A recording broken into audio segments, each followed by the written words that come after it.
The Three Little Pigs, a traditional story read by Chuck Brown.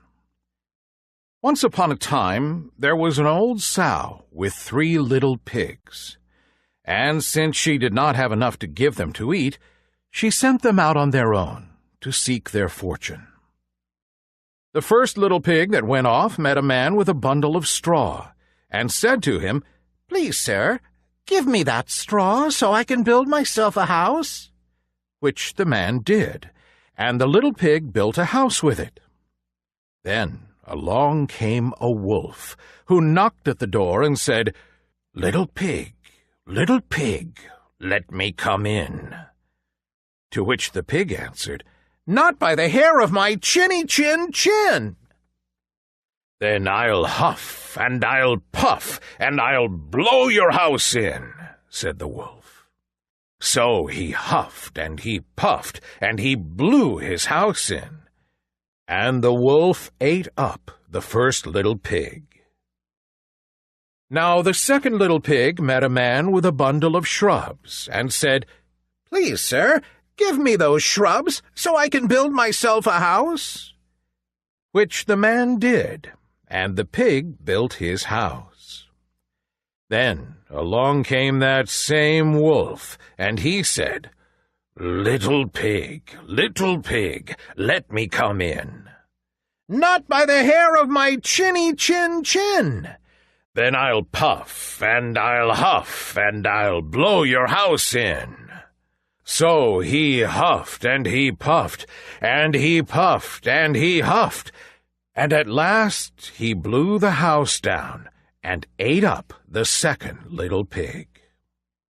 Now the third little pig met a man with a load of bricks, and said, "Please, sir, give me those bricks to build a house with." So the man gave him the bricks, and he built his house with them. So the wolf came, as he did to the other little pigs, and said, little pig, let me come in." "Not by the hair of my chinny chin chin." "Then I'll huff, and I'll puff, and I'll blow your house in." Well, he huffed, and he puffed, and he huffed, and he puffed, and he puffed, and he huffed, but he could not get the house to fall down.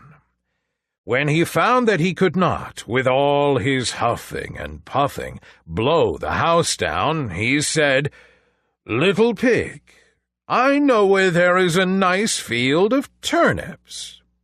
"Where?" said the little pig. "Oh, in Mr. Smith's home field. And if you'll be ready tomorrow morning, I will call for you, and we will go together and get some for dinner." "Very well," said the little pig. "I will be ready. What time do you mean to go?" "Oh, at 6 o'clock. Well, the little pig got up at 5, and went and found the field, got the turnips, and was home again before 6.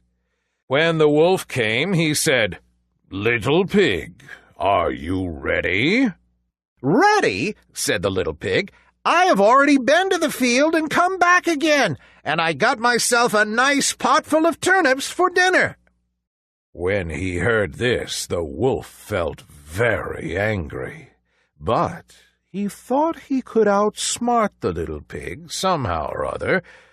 So he said, little pig, I know where there is a nice apple tree." "Where?" said the pig. "Down at the merry garden," replied the wolf.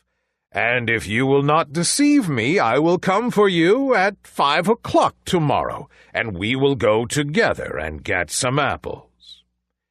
Well, the little pig woke at 4 the next morning, and got up in a hurry, and went off for the apples, hoping to get back before the wolf came. But he had farther to go, and he had to climb the tree, so that, just as he was coming down from it, he saw the wolf coming, which, as you may suppose, frightened him very much. And when the wolf came up, he said, "Little pig, what? Are you here before me once again? Are they nice apples?" "Oh, yes, very," said the little pig. "I will throw you down one." And he threw it so far that, while the wolf was gone to pick it up, the little pig jumped down and ran home. Well, the next day the wolf came once again and said to the little pig, "Little pig, there is a fair in the town this afternoon. Would you like to go?" "Oh, yes," said the pig. "I will go. What time should I be ready?" "At 3, said the wolf. So, as he had done before, the little pig went off before the time they had discussed. He got to the fair, bought a butter churn, and was on his way home with it when he saw the wolf coming. He did not know what to do. So he got into the churn to hide, and in doing so it got turned around, and then it began to roll, and it rolled down the hill with the pig inside it, which frightened the wolf so much that he ran home without going to the fair. After a while, the wolf went to the little pig's house and told him all about how frightened he had been by a great round thing which came down the hill past him. Then the little pig said, "Ha ha! I frightened you, did I? I had been to the fair and bought a butter churn, and when I saw you I got into it and rolled down the hill." Then the wolf was very angry indeed, and he declared that he would eat up the little pig, and that, in fact, right now he was going to come down the chimney after him.